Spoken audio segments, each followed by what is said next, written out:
very much. Afternoon, everybody. Lovely to see you. So our subject that we have for the next half an hour, maybe, is something that we occasionally talk about from our platforms as we try to understand the changes that we believe and hope to see in the world when Jesus comes back to establish God's kingdom on earth. And because the environment and what we eat are quite important to us, and we've just proven that, haven't we? It's no surprise that we find these things mentioned in the pages of God's word in relation to the new order of things that he will bring to pass. But before we get to that, we need to just paint a picture of our world today so that we can grasp our current position, and then we'll allow the Bible to help us glimpse what those changes might look like. I work for a company who have quite a lot of interest in agriculture. It has a 75% share of the insurance market for all things countryside in the UK. For over 100 years, it's been very interested in what's being grown, how that's being done, and particularly what havoc environmental issues such as floods and storms and wind and drought cause. We know in this country, farming uses just 1.5% of our workforce. It's about 450,000 people, but they work on 70% of our land. Heavily concentrated, as you know, in certain pockets of the country. East Anglia, there's lots of crops grown over there. Southwest, lots of dairy farms, same in the northwest. Big estates in Scotland. Not an easy job, is it? Doesn't attract a lot of young people. The hours are long. The weather's not the best in this country. It's dangerous, lonely work. It doesn't pay particularly well. It won't surprise you to know that the average age of our farmers today is 59. Now, in the UK, we produce about 60% of our food. So we do rely on other countries quite a lot, particularly Europe, to keep our supermarket shelves as interesting as they are. But that's this country, isn't it? Worldwide, we know there are bigger, greater issues at hand, and that's really where we should be looking, because we believe that God's kingdom will be international. It will be right across the globe. And when we look at the picture across the globe, some of what we're going to share now might surprise you. I know some of it won't, sadly. And it's a paradox, because there's nothing that we as humans do today which has a bigger or more harmful impact on our planet than agriculture, but there's actually nothing more critical than our food needs. So the challenge that we face as human beings, if we don't believe in God, is that we have to work out pretty quickly how to keep feeding ourselves without killing the planet at the rate that we are. And let's just think about why that statement is true. On the screen, there's a map of the world. We all know what that is. And if we think about land, and if we think about water and its resources, and we think about agriculture, here's what we know. 40% of all of the land in the world is available for agricultural use. All 40% is already being used. To give you an idea of how large that is, what we know is that the land, or the area of land that's devoted to growing crops in the world, is the size of South America. And the size of the land given over to livestock or pasture is the size of Africa. They're massive cows, don't worry about that. All right, you get an idea of what I'm saying. If we were to grow all the crops in one place in the world, they would fit into South Africa. If we were going to grow or allow animals for pasture, we need the whole of Africa to do it. So in terms of the footprint that agriculture's got, it's huge. And we can see it can't really get much bigger when you factor in 8 billion people and all that they need as well. Now, to illustrate the impact of agriculture, let's just think about water for a moment. On the screen, you can see the Aral Sea. It's in Eastern Europe. And you can see over the last 20 odd years how it's got smaller and smaller and smaller. That's not global warming. That's because water has been withdrawn from that sea over several decades to use for agriculture. That's one example. Think about this one, the Colorado River in America. No longer flows to the Pacific Ocean, doesn't reach it anymore. Agriculture and climate change are blamed for that. It's got heavy restrictions on the Colorado River now, but it does not reach where it used to reach. And if we think a bit further about climate change, what we know is that 10 to 15% of all greenhouse gases come from agriculture, and another 10 to 15% come from deforestation, most of which is taking place for agriculture. Well, that's as much as the energy companies themselves produce in greenhouse gases. And linked to that problem is a very human mentality, isn't there? Because for every pound you invest in renewable energy, you get less than a pound back. For every pound you invest in agriculture, you get more than a pound back. So which one would you choose if you were looking to invest your money? And it seems to me that mankind wants to pay less for their energy and more for their food to get to a cleaner environment, which clearly doesn't work. And that's important to think about, isn't it? Because we know that the population of the world is going to reach something like 9.8 billion by 2050. But we also know right now that there are hundreds of millions of people who die and who go to bed hungry every night. There is enough food in the world, actually, to feed everyone, but 9 million people still die every year from hunger. And you can see what that means in the terms of just the length of our lecture now. Thousands of people will die just during what we're talking about this afternoon. Most of them, of course, children. It's a very human cost to what's happening in our world today. Something like 12% of the current world population goes hungry. If you went back 30 years, you'd find it's more like 25%. Went back 50 years, it's more like 36%. So agriculture and the distribution of food and medicine, of course, we can't ignore that, that has improved greatly over the last few decades. But we've still got 800 million people who are hungry. And that is a huge challenge to reduce that figure down. And what's been calculated by scientists is that we need to produce as much food in the next 30 years as we've ever produced. Scientists predict we need as much food in the next 3 decades as we think we've produced over the last 10,000 years. And given that we as Christadelphians don't believe the world as we have it today is that old, you can see the scale of the challenge that faces us. And we've got to do it with less land, less water, fewer resources, because we've used so many of them already. We've got to do everything differently, better and more efficiently. But our rivers continue to run dry, the oil continues to be burned, and the finite resources of the planet are dwindling. So the world faces choices and it faces consequences. And we might be sitting here thinking, well, it's not that bad. You know, we might be sitting here thinking, well, actually, we know that this country in Europe is actually only going to grow its agricultural production by about 4% in the next few years. Very good. Slowing things down, more sustainable. Except it's not when you look at what Brazil's doing. It's producing 40% more agriculture. It's doing that to feed its main export market, which is Europe.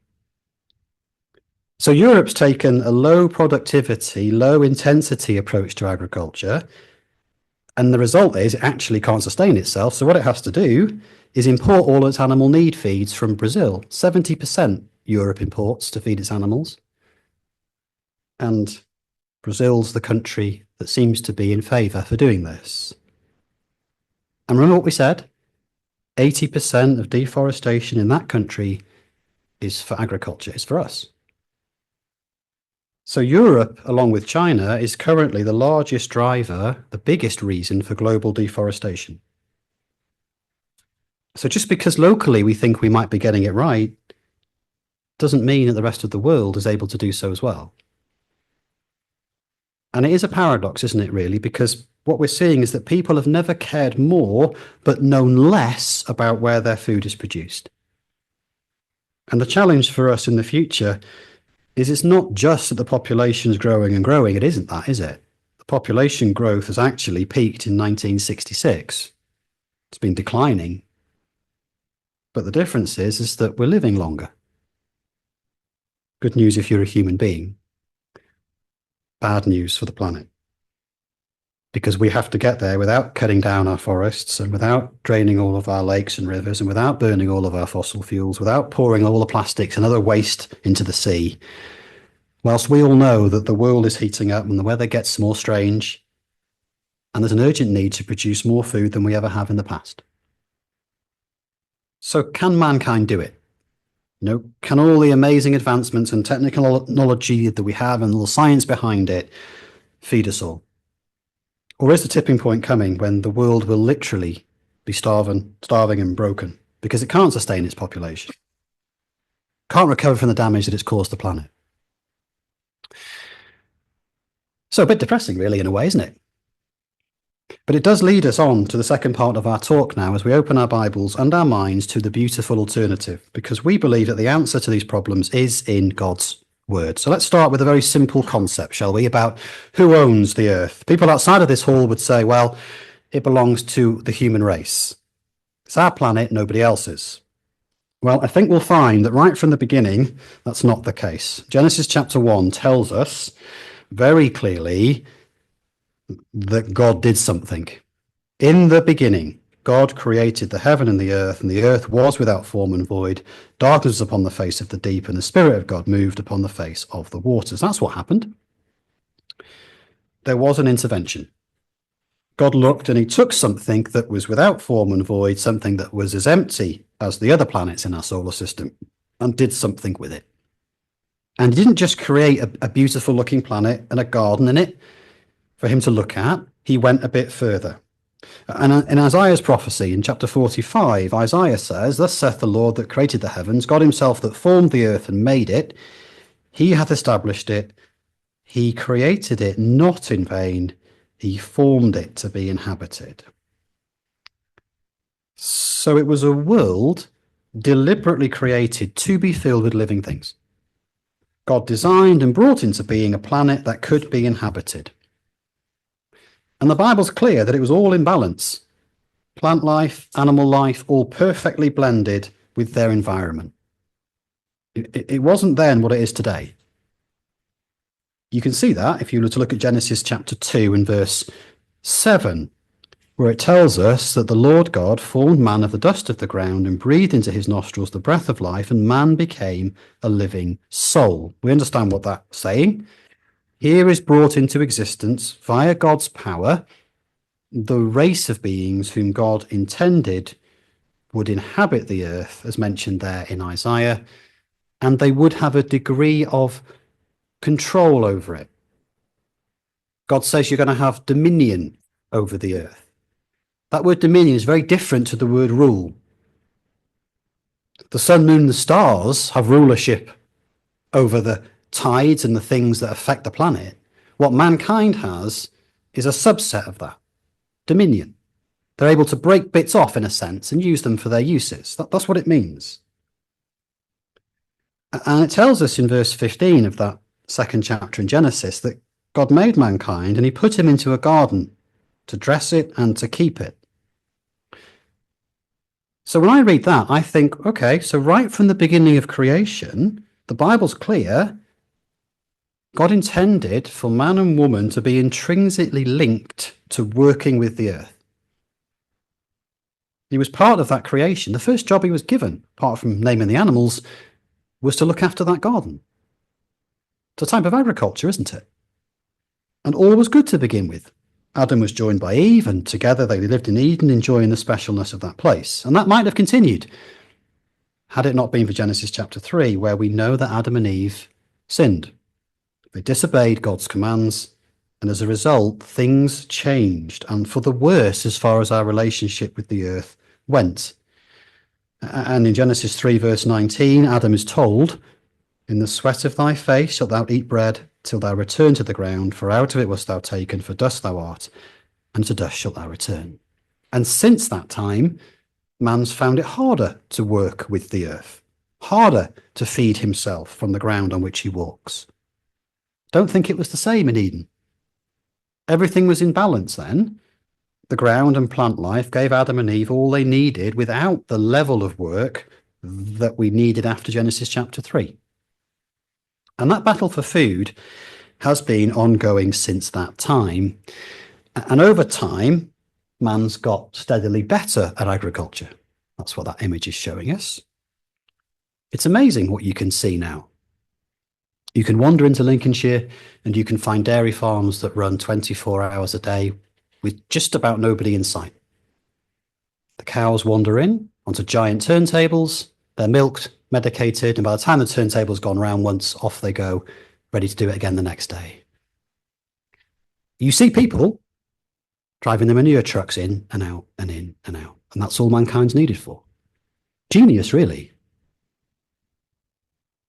But what that agricultural technology has done, I think, is to convince mankind that they actually have all of the answers.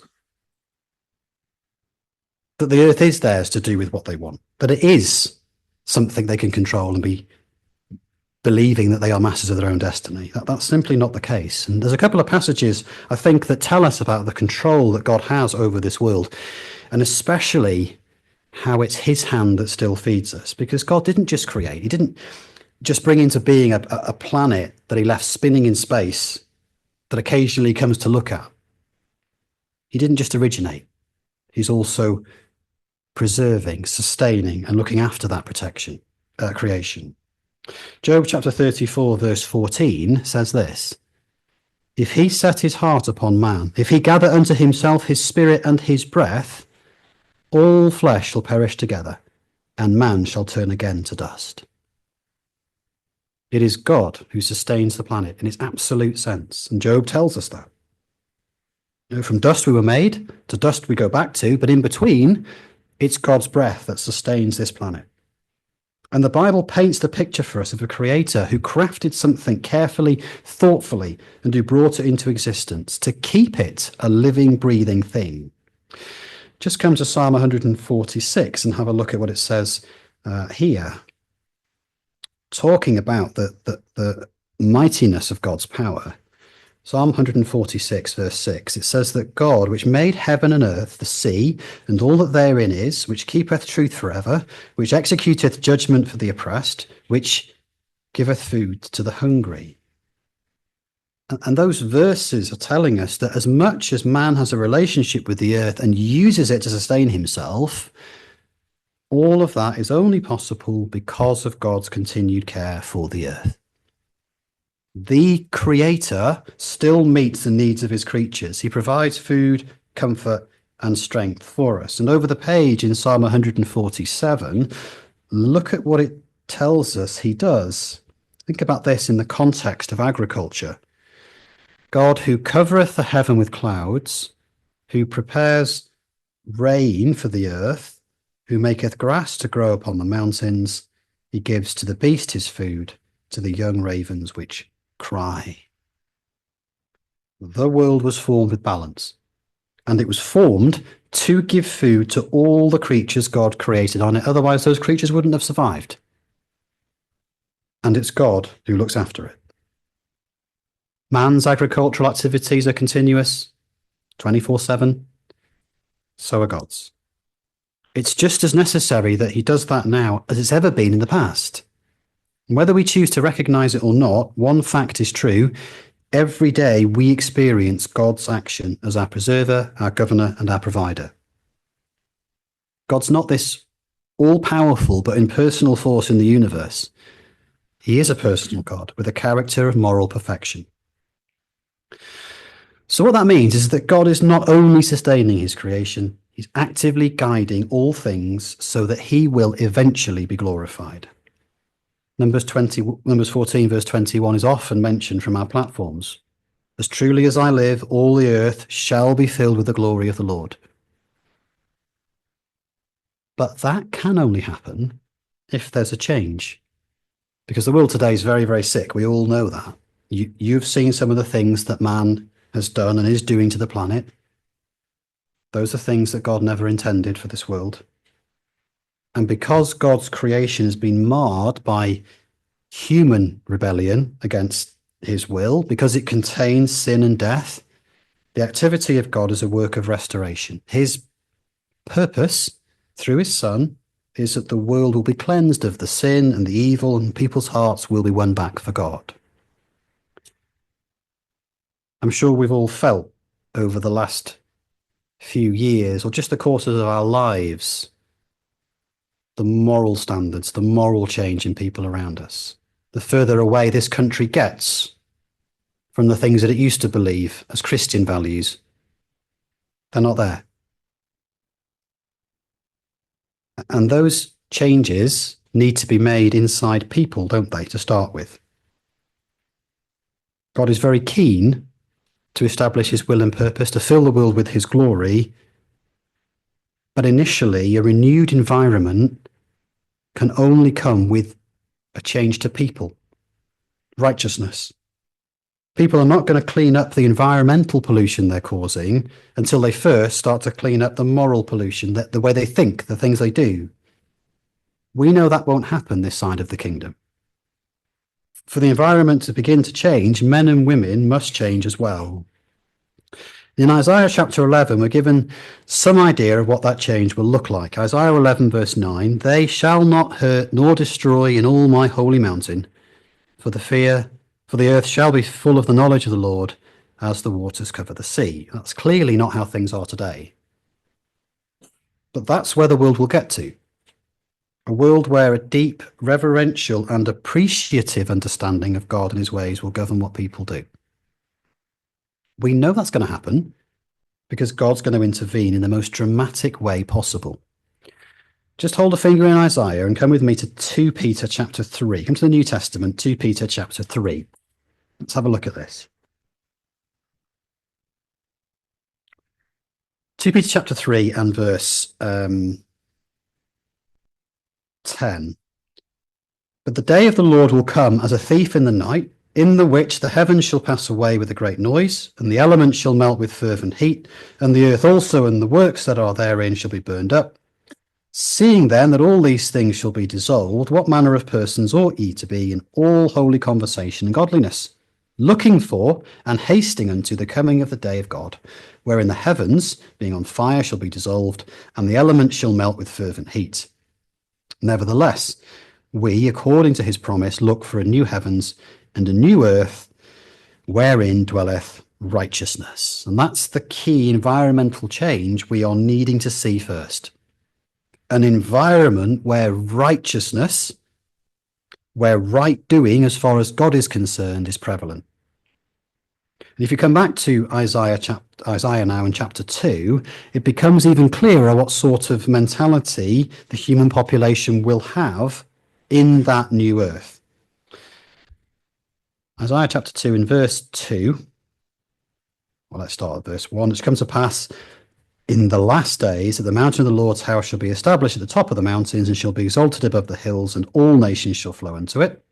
And many people shall go and say, Come ye, and let us go up to the mountain of the Lord, to the house of the God of Jacob, and he will teach us of his ways, and we will walk in his paths.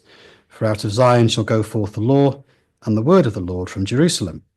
And he shall judge among the nations, and shall rebuke many people, and they shall beat their swords into plowshares, and their spears into pruning hooks. Nation shall not lift up sword against nation, neither shall they learn war any more." What a picture that is of the sort of world that God intends to bring when his Son returns. People willingly, imagine this hall being burst full, people willingly wanting to come to learn about God and to worship him. A world where weapons of war are turned to implements for agriculture. So, how will that world be different to what we see today? Well, let's just think about what we saw in the early part of our talk.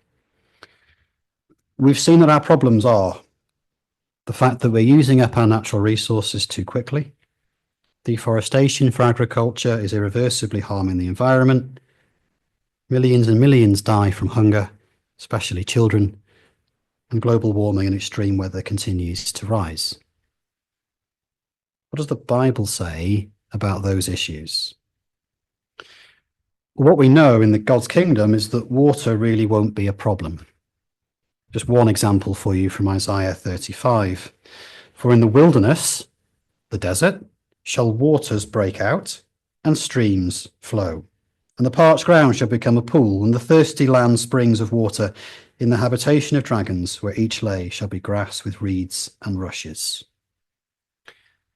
The Bible's promise is that water will spring up and turn deserts into beautiful, lush, green pastures. Completely against what we're currently seeing. What about deforestation? Well, if you're in Isaiah, just come and have a look at Isaiah chapter 14 to start with. And although the context here is about Israel and the peace that they will enjoy when they're back in their land properly, these words are still very relevant, I think. Isaiah 14 verse 7 says this: the whole earth is at rest. That's nice. But it says, and is quiet. That's even nicer. They break forth into singing. Yea, the fir trees rejoice at thee, and the cedars of Lebanon, saying, since thou art laid down, no feller is come up against us. And I think that's literally how it will be. The whole earth at rest. Man's relentless pursuit of gain at the expense of the world's natural resources will be quelled. In the book of Revelation, those two ideas about water and trees are brought together in a lovely picture of what's to come. Revelation 22 says this: it was a pure river of water of life, clear as crystal, proceeding out of the throne of God and of the Lamb. In the midst of the street of it, on either side of the river, was there the tree of life, which bare 12 manner of fruits, and yielded her fruit every month, and the leaves of the tree were for the healing of the nations. You couldn't get a more natural thing, could you? The world restored to how it was at the beginning. Water won't be a problem. Trees will flourish. You get a sense of natural goodness and healing. It's beautiful what the Bible's promising us. What about the millions who go hungry?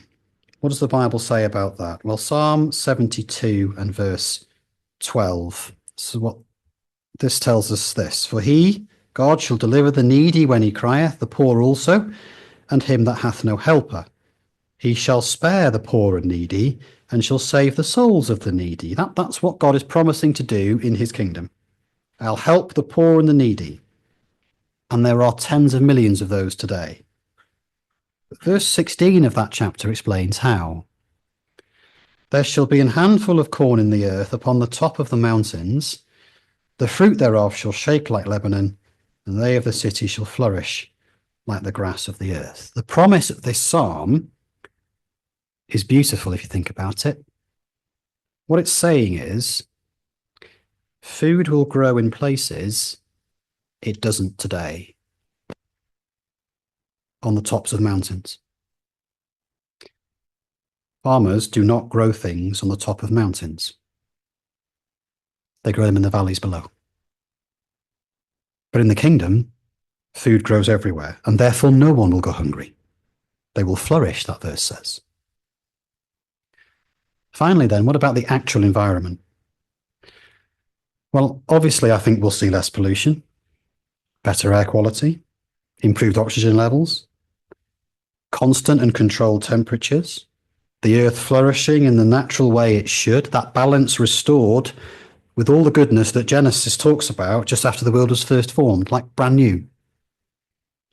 Just remember, in Genesis 1 and 2, the climate was so comfortable, Adam and Eve didn't realize they needed clothes. I'm not saying we'll be naked in the kingdom. But it was a beautiful earth, and it was beautifully balanced. Very different to what we see today. So come finally, if you would, to our reading from earlier on in Revelation 21, just to get a final picture of this environment that we're been trying to portray, the Bible showing us, this image of Jerusalem, which will be the capital city in God's kingdom, just to see how different the climate will be here. And in Revelation 21 and verse 23, we read this earlier on, we're told that the city had no need of the sun, neither of the moon to shine in it, for the glory of God did lighten it, and the Lamb is the light thereof. And the nations of them which are saved shall walk in the light of it, and the kings of the earth do bring their glory and honour into it. And the gates of it shall not be shut at all by day, for there shall be no night there. And emanating from Jerusalem, from the throne of Jesus Christ, the King of the whole earth, will be light unimaginable. And in verse 24, it speaks about those who are saved being privileged to walk in that light. Do you know, we can already begin to do that? All of us can already begin to walk in that light because the basis of that light is found in the Bible. So we have a choice. We can watch with concern and worry about the declining state of the world, the massive challenges that human race faces in the coming years, or we can turn to the creator and the sustainer of all life, the Lord God of heaven and earth. We can open his word, we can read about his plan and purpose, we can look forward to a new world where the environment is cleaner and better in every single way, where agriculture is in balance with how the earth was designed, and a world that's truly at peace. If those things sound appealing, then we urge you to look deeper into them and be excited about the changes, to understand that they are coming, the things that you can experience. Yes, there are conditions, but they're absolutely worth it. I'll leave you with the words of one of our hymns, which says, "We thank thee, Heavenly Father, for all things bright and good, the seed time and the harvest, our life, our health, our food. No gifts have we to offer, for all thy love imparts, but that which thou desirest, our humble, thankful hearts." Thank you.